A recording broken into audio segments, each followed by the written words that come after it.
Revelation chapter 20. If you recall, chapter 19, we had the Battle of Armageddon, the culmination of the war between Satan and God, and it ended there at the Battle of Armageddon. Then we're going to see the aftermath of the Battle of Armageddon in chapter 20.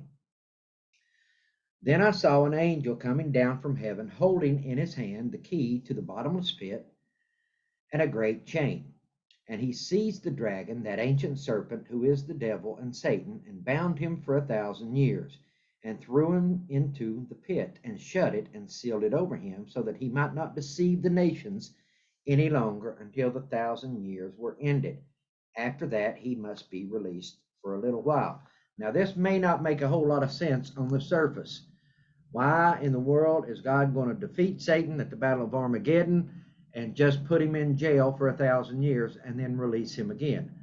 And I think the best way that we can approach it to understand it is that man has always offered God three excuses for why we fail and why we sin. The first excuse is that the devil made me do it. That's what Eve blamed her sin on in the garden, remember?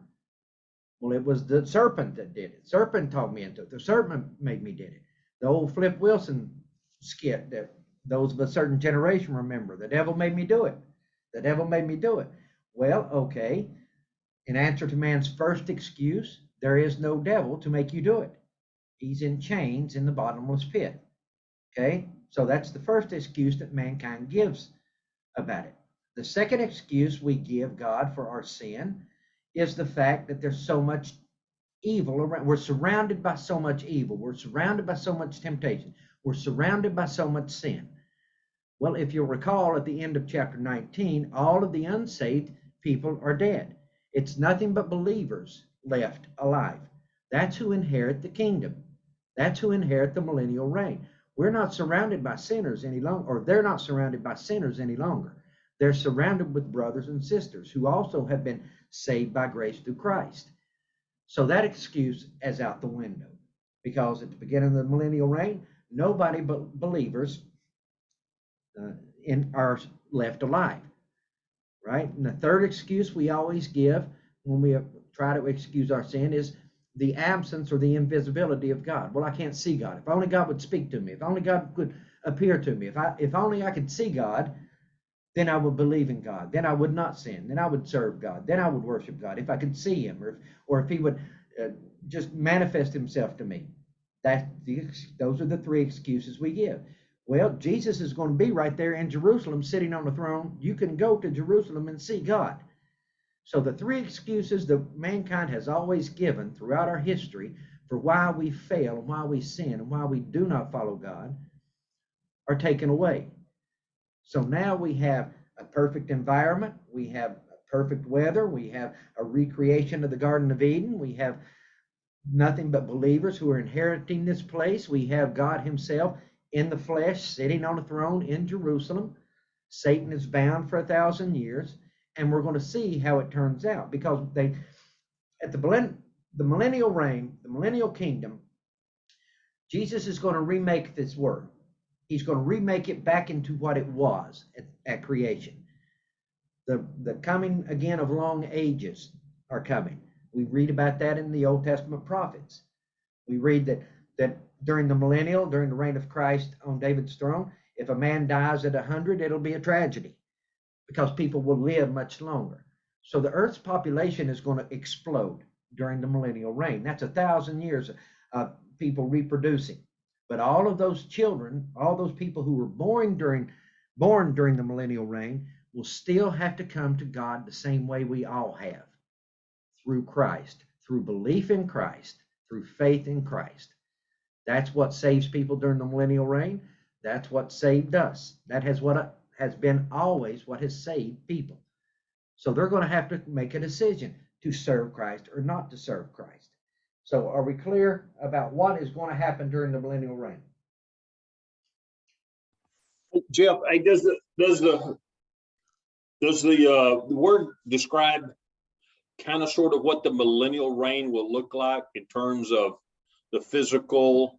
Yeah, in the next chapter or two. Oh, okay. Yeah.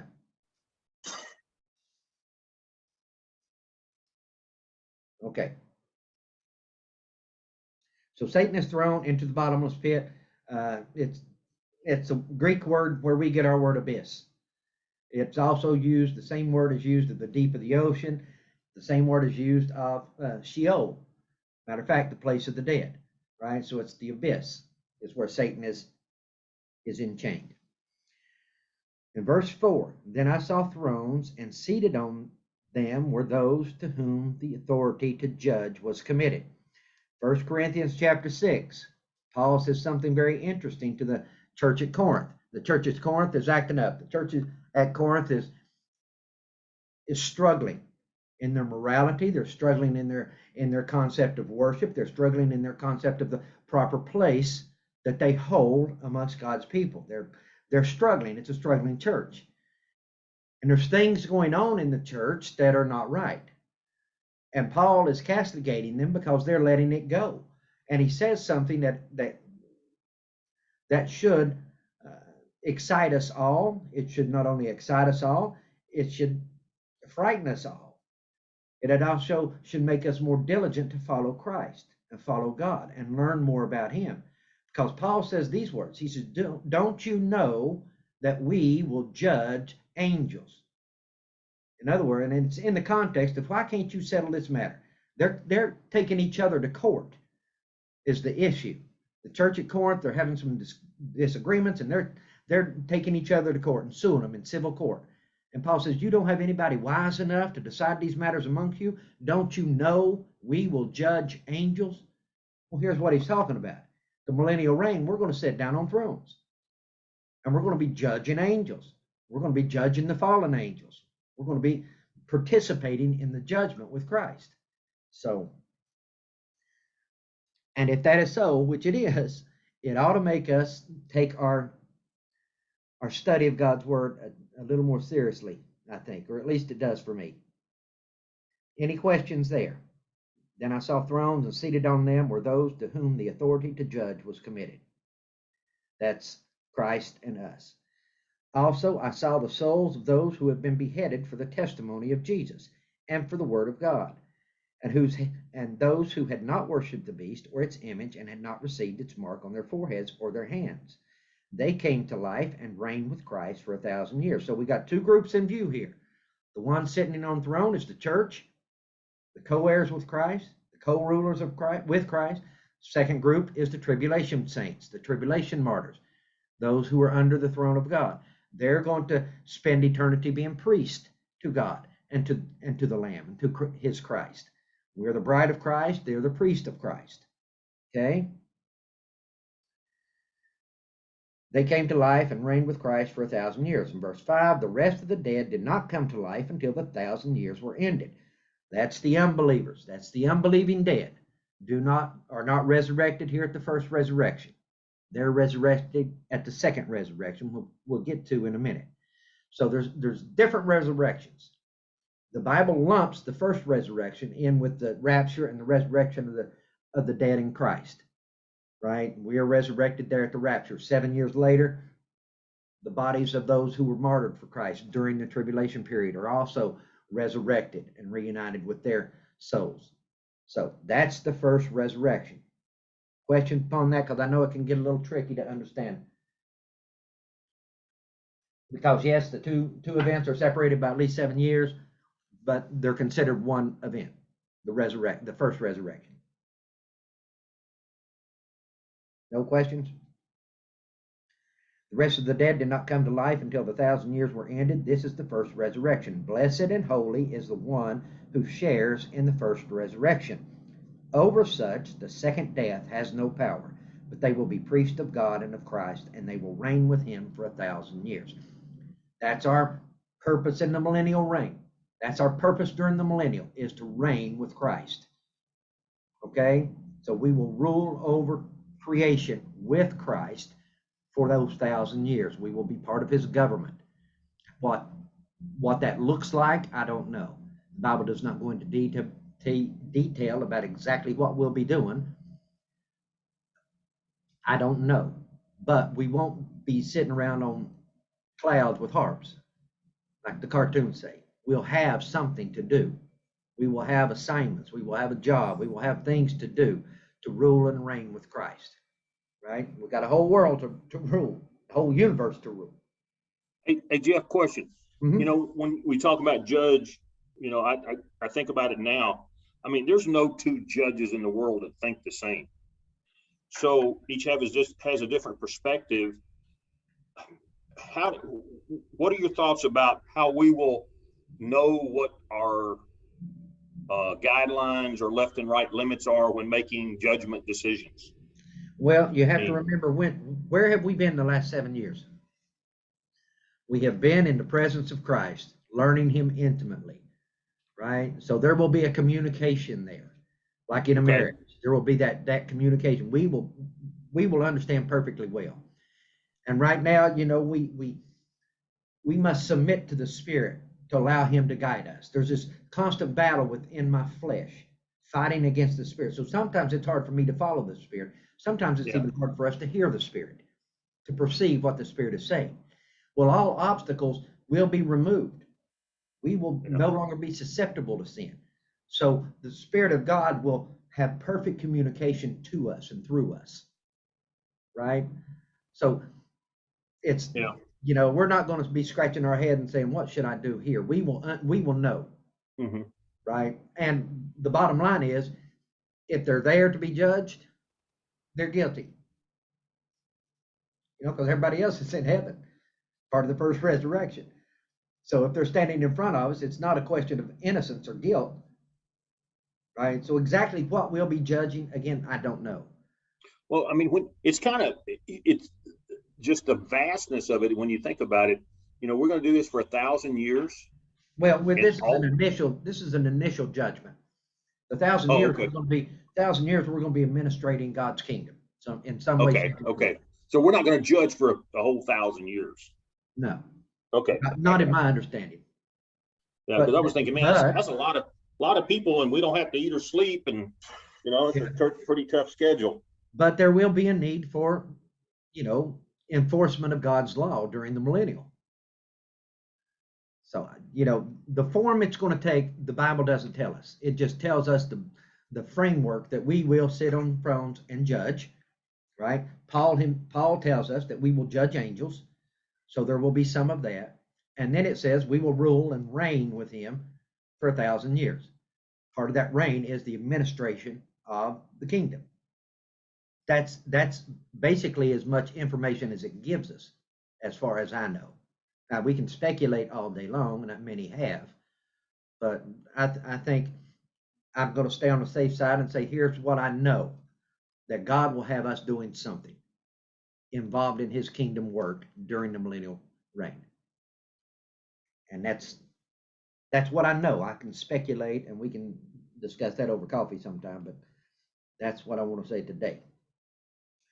Verse 6, blessed and holy is the one who shares in the first resurrection. Over such the second death has no power, but they will be priests of God and of Christ, and they will reign with him for 1,000 years. And when the 1,000 years are ended, so we went from verse 6 to verse 7, with 1,000 years have passed, right? We'll discuss the 1,000 years in chapter 21, what it's going to look like.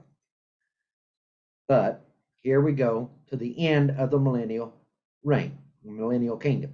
And when the 1,000 years are ended, Satan will be released from his prison, and he will come out to deceive the nations that are at the four corners of the earth, Gog and Magog, to gather them for battle. Their number is like the sand of the sea. And they marched up over the broad plain of the earth and surrounded the camp of the saints and the beloved city. The fire came down from heaven and consumed them. And the devil who had deceived them was thrown into the lake of fire and sulfur, where the beast and the false prophet were. And they will be tormented day and night forever and ever.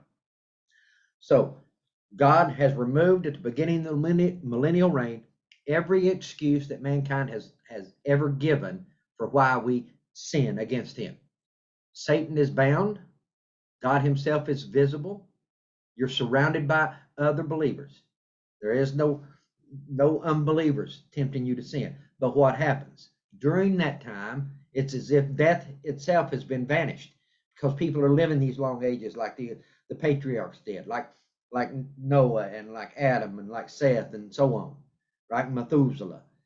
They're still living these long ages. So they come to the place in their minds where they do not believe that they need to answer to God. And once again, they want to be their own God.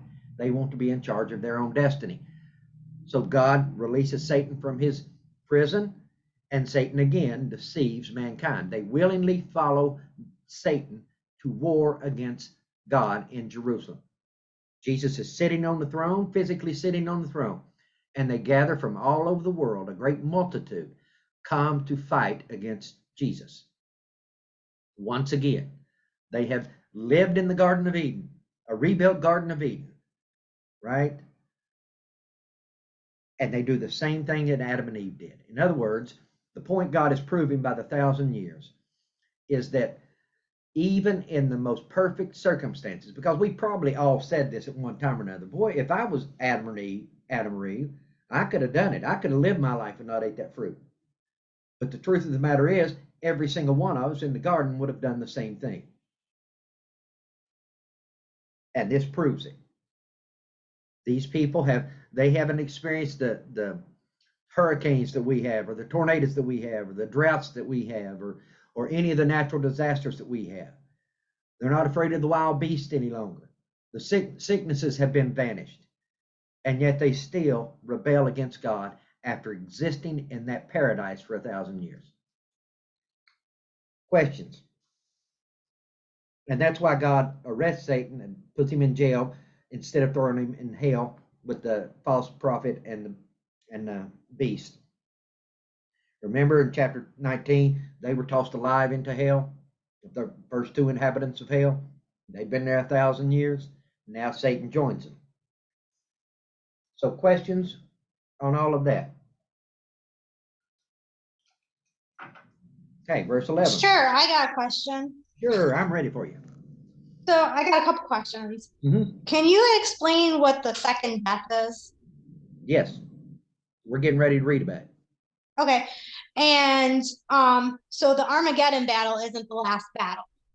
There's going to be another one after the 1,000 years. Yeah, well, we're going to read about that too in just a second. It's not going to be much of a battle. Oh, okay. No, we just read about it, didn't we? Fire came down from heaven. Burn them up. So we don't even get on our white horses for this. So it just happens in an instant? It just happens. Fire comes down from heaven, burns them up, kills them. All right. So that's what, I mean, that's okay, that was a little flippant. Let me go back. Verse 9, because the only description we have of the battle is found in verse 9. And they marched up over the broad plain of the earth and surrounded the camp of the saints and the beloved city. That's Jerusalem. But fire came down from heaven and consumed them. That's what we know of the battle. Fire comes down from heaven and consumes them. So, but you're right. Armageddon is not the last battle. Armageddon is the last battle of before the millennial reign.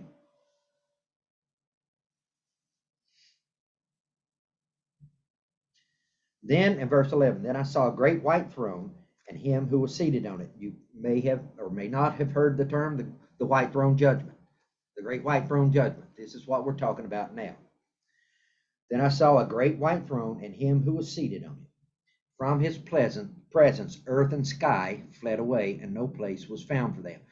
Now, in the Greek, that could mean the earth and sky literally go away, but more than likely, and it can also just mean that the radiance from his face, the radiance from God, the radiance that God brings here, renders earth and the sky unseeable.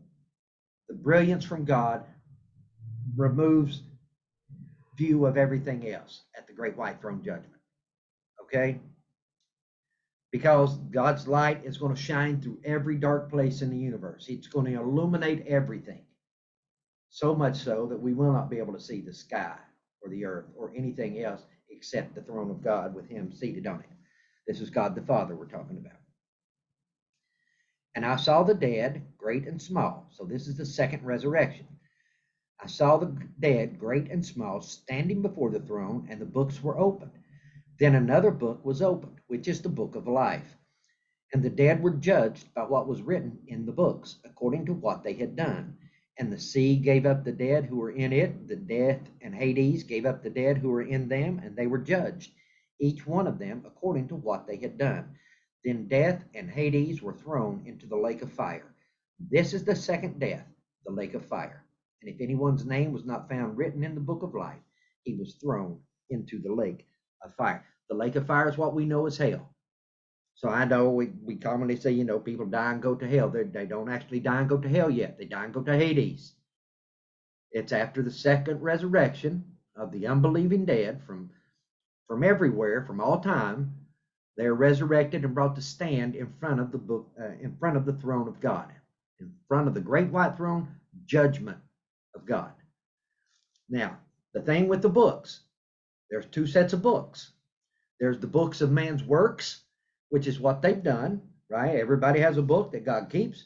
Here's what they've done. So before I came to know Christ, every sin I committed, every thought I had, every careless word I said was written in Jeff's book.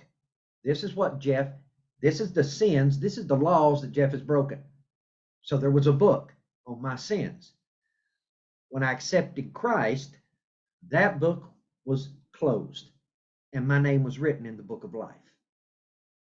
So when I stood in front of God at the Bema Seat judgment, way back when, right after the rapture, we stand in front of the judgment seat of Christ. That's a rewards judgment because my name is in the book of life. And since my name is in the book of life, I do not experience the second death. And the second death is what it told us. The second death is getting thrown into hell. And death and Hades are thrown into hell after everybody has been judged. The books, I know this can sound confusing now. The reason there are two sets of books is because we have two options on how we want to justify ourselves before our Creator. Every one of us has to justify himself before the Creator. If we choose to justify ourselves by having faith in Christ, our name is written in the book of life. Our other book is closed. It's done, right? Forever closed. Those sins I committed before I came to know Christ, they're done. I've been judged, I've been found guilty, and Christ paid that price for me. So those have been paid because I choose to justify myself in front of my Creator by believing in his precious Son that he sent to die on the cross for me. Those are the people in the book of life. Those who refuse to obey the gospel of Christ, and that's what they're doing. They're refusing to obey the gospel of Christ. They choose to be justified before God by their own actions. So when they stand up in front, when Hitler stands up in front of God, do you think he can justify himself by his own actions? No. He will answer for what he has done in the book that God has on him. And every sinner will do the same. Every sinner will have to stand up in front of God and justify himself by his own actions. Obviously, nobody will be able to. I don't believe anybody will say a word because it's so obvious that they're guilty. But that's what the books are. Any questions about the books? Now, are they literal books? The language seems to suggest so, but I don't believe God needs a book. Nothing on the books. Okay. Well, that's chapter 20.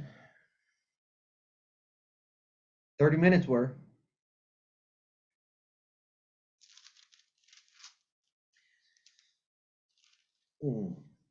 And I don't think we're going to get into 21 because that's going to take us a while.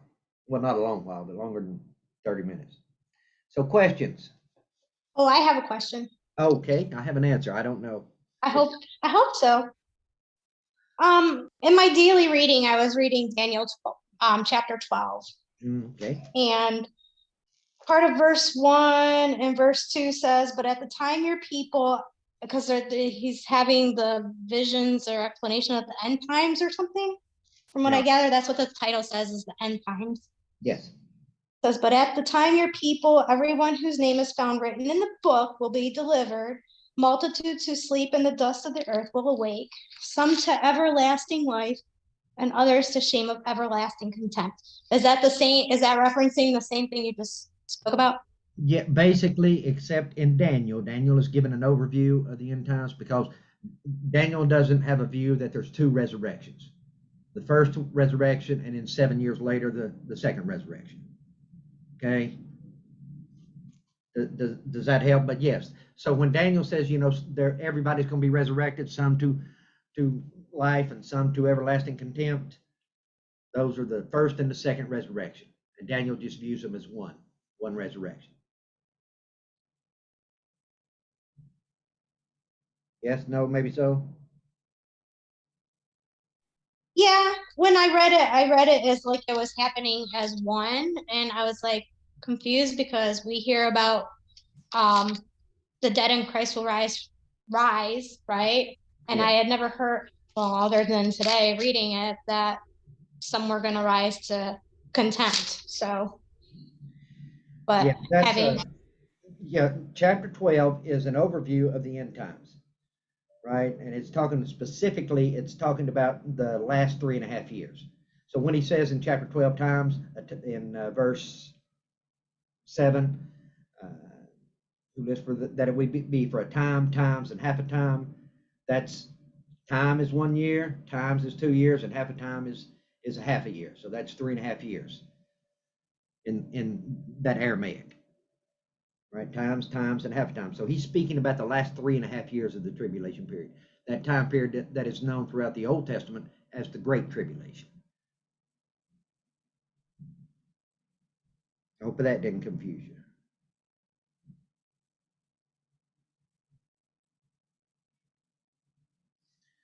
But yeah, there in verse 2, he's speaking about both the first resurrection and the second resurrection. And remember, the first resurrection is with the rapture and the resurrection of the tribulation saints, the tribulation martyrs, those who believed in Christ during the tribulation. Those two events are considered the first resurrection. After the millennial reign is the second resurrection.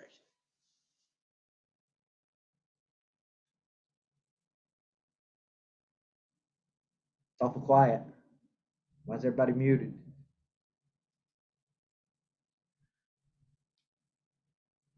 No questions?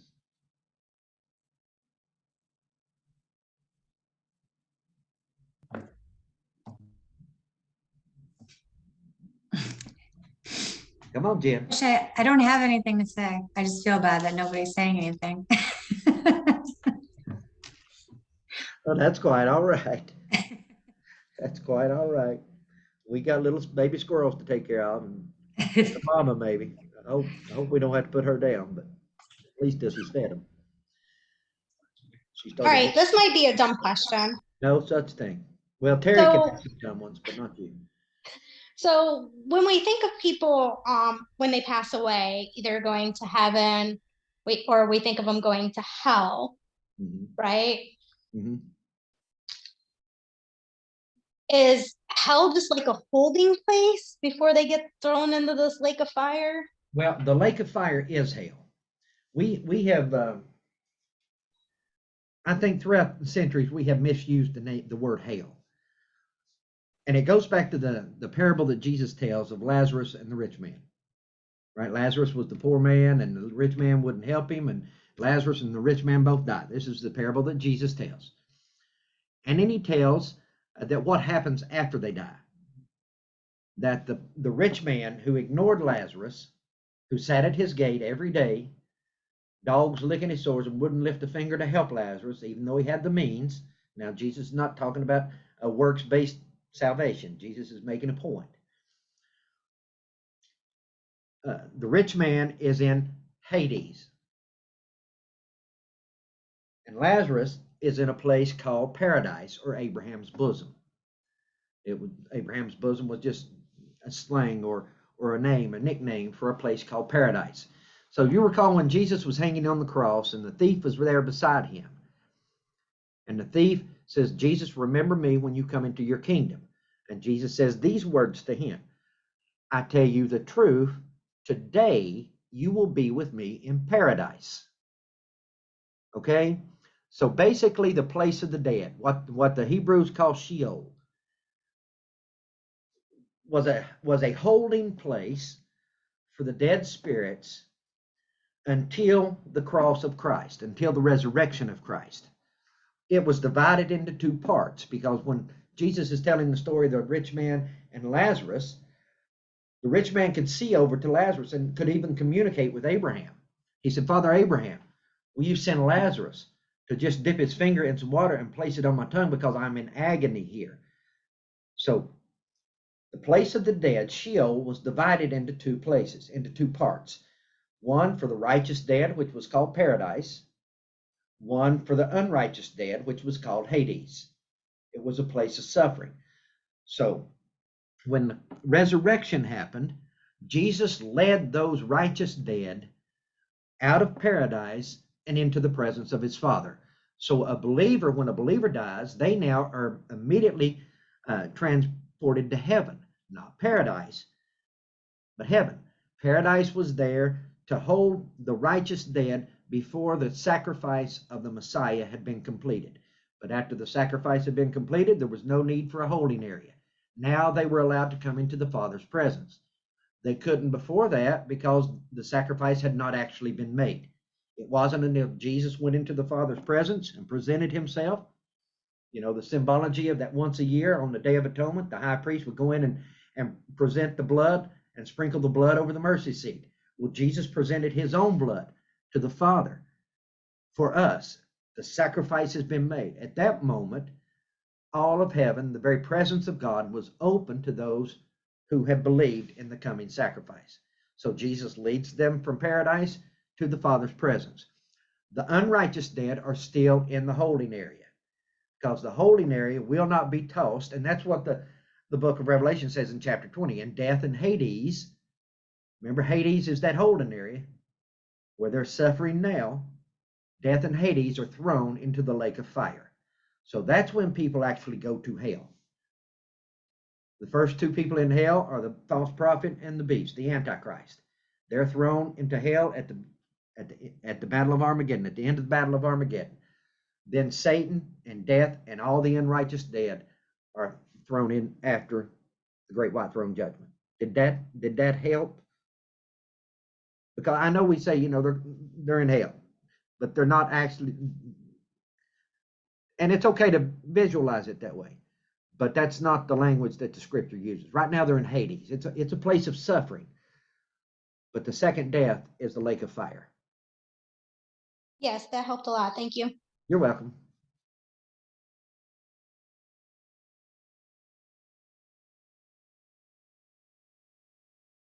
Anything else?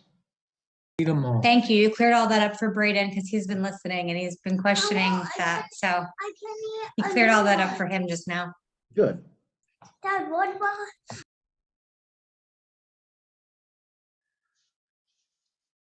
All right.